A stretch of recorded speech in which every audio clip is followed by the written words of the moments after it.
Wala, hindi naman ayaw naming magbilangan ng ganyan. I think it's just that as long as we present our case and present what we want for the day, we should be happy. Hindi naman po kami yung tipong nagbibilangan pa sinong lamang, sinong hindi lamang. Na-monitor po ba ito ng Vice President at ano po ang sabi? Hindi pa po kami nag-uusap sa ngayon because I just came from the defense huddle, no? So, but siguro baka mamayang gabi or tomorrow makapag-usap kami.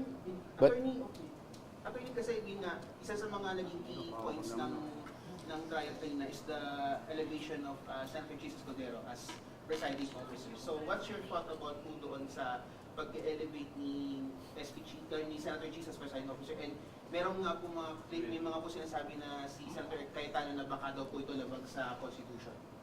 Siguro Po on the first time. okay naman, it went smoothly. Actually, we're very happy the way the first day of trial went. No, I think for both sides naman it went smoothly. Obviously, there were arguments. I'm sure yun ang mga napansin nyo, may arguments from both sides. But again, that's normal. Talaga namang inaasahan na magkakaroon ng mga ganyang opposing views, no, ang bawat panig. But so far, I think it was a good first day for everyone. Nakalamang ba kayo? Wala, hindi naman ayaw naming magbilangan ng ganyan. I think it's just that as long as we present our case and present what we want for the day, we should be happy. Hindi naman po kami yung tipong nagbibilangan pa sinong lamang, sinong hindi lamang. Na-monitor po ba ito ng Vice President at ano po ang sabi? Hindi pa po kami nag-uusap sa ngayon because I just came from the defense huddle, no? So, but siguro baka mamayang gabi or tomorrow makapag-usap kami. But- Attorney, kasi yun nga, isa sa mga naging key points ng trial kanina is the elevation of Senator Jesus Cordero as presiding officer. So what's your thought about po doon sa pag-elevate ni Senator Jesus presiding officer? And meron nga po may mga po sinasabi na si Senator Cayetano na baka daw po ito labag sa Constitution. Siguro maghingi lang ako paumanhin sa inyong lahat dahil nga nagkaroon we always felt that this was something for the Senate to settle. But nagkaroon nga ng mga arguments kanina, constitutional issues actually. So ayoko na muna sigurong mag-comment out of respect for our senators because there were manifestations made, there were objections made on record or put on record. So siguro hindi appropriate for the defense right now to comment on that. Ano lang po, no? Gusto lang po nating galangin talaga yung ating mga senator judges. Pinababalik na yung BIR box. Ano masasabi nyo na malaking development pa for you yun sa defense? Hindi naman, sa amin naman kasi as sa totoo lang, 'di ba? Nasabi naman namin nung time na nagkaroon ng manifestation or motion at least in our view from the prosecution regarding the marking of the documents doon na nakapaloob sa BIR box, sinabi na naman namin doon that we are not opposing it subject to certain conditions. So, ngayon na ibabalik, sa amin naman, wala naman kaming issue doon, no? But, yun nga, nagsabi rin naman kasi na maaari pa ring humingi ng supina, hindi ba yung prosecution kung sakaling gusto nila pa supina yung mga ganong dokumento. So siguro, we will reserve our comments for when that time happens or when it actually happens that they do request or move for the issuance of another round of subpoena. What about the motion for arraignment? There's a motion for arraignment. Well, kanina kasi, I think it was made clear naman that nung nagkaroon ng views yung prosecution and then we also, through Attorney Sheila, our lead counsel, also gave our views and our position on the matter. So parang kanina, I think na-settle na yun, no? That there was no need to do that because she is represented by counsel and under the rules, that's all is necessary. 16-minute speech po sa Attorney Sheila Sison, she proposed on the allegations of the House prosecution, but among the highlight was the allusion on the confidential funds issue.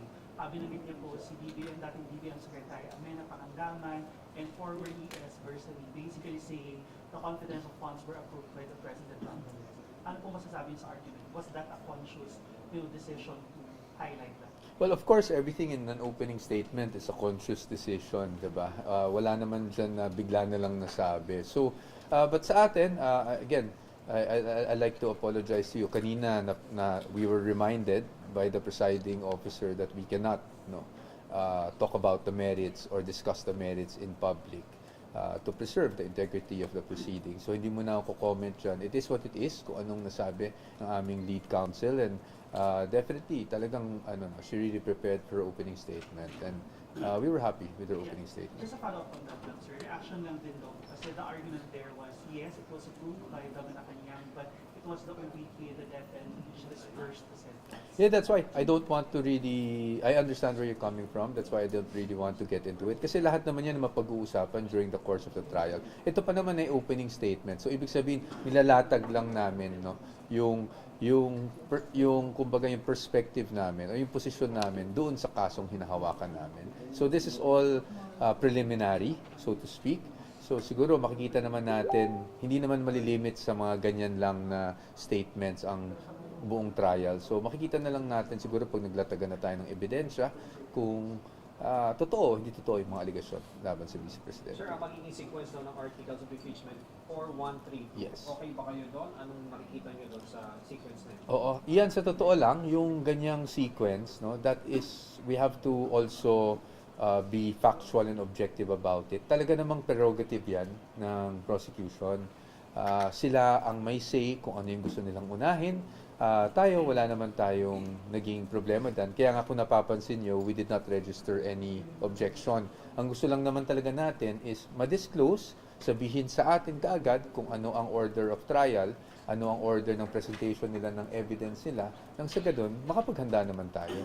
All, of course, for fairness and due process. No? But as far as ano yung uunahin nila, ano yung papangalawa, that is really well within the prerogative of the prosecution, and we respect that. Sir, based on today's proceedings, would you recommend for the Vice President to appear anytime soon?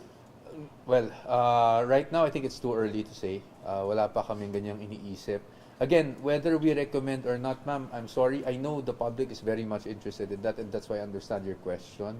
But any advice given by a lawyer to his or her client is privileged by nature, so that is something that we will never disclose in public. And if you, of course, after today's proceedings also, you have to meet with your principal. And more or less, what would be the gist of your report?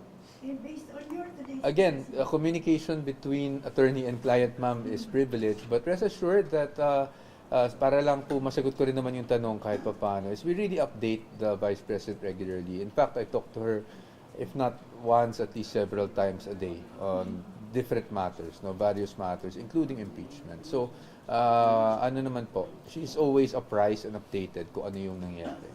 Without going into merits, attorney, I'm so sorry, but maybe ask you what are the thoughts of the defense team regarding the threshold? Conviction Because threshold. Later, earlier rather, na-set na 16 despite the absence of the senators. What are your thoughts? Well, for us, I guess, all I can say is the Constitution is clear, and I'll leave it at that.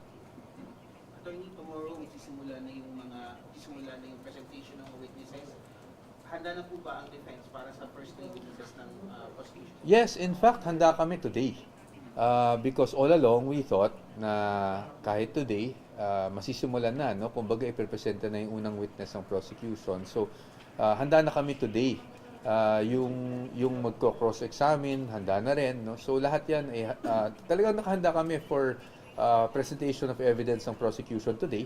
So, na-move siya to tomorrow, but it makes no difference, no? So, okay naman tayo for tomorrow. Attorney, hanggang sa mga oras na ito, wala pa po kayo nakita ang mga shocking sa mga ebidensya at mga naging statement ng prosecution panel. Wala naman po. Everything today from the prosecution and is expected. In fact, maybe perhaps everything from our end was also expected by the prosecution, diba? Kasi it's really preliminaries. So, wala pa naman po tayo doon sa stage na yun. I think things will progress through as the days go by, no? As trial days go. Sir, comment and reactions sa opening statement ni Congresswoman Ministro? Well, she's entitled to have her own opening statement. So, wala naman tayong any violent reaction doon. She's well entitled. That's her opening statement. So, I think it would be unfair for us to comment or say anything against that. Okay? Thank you, everyone. We'll see you tomorrow.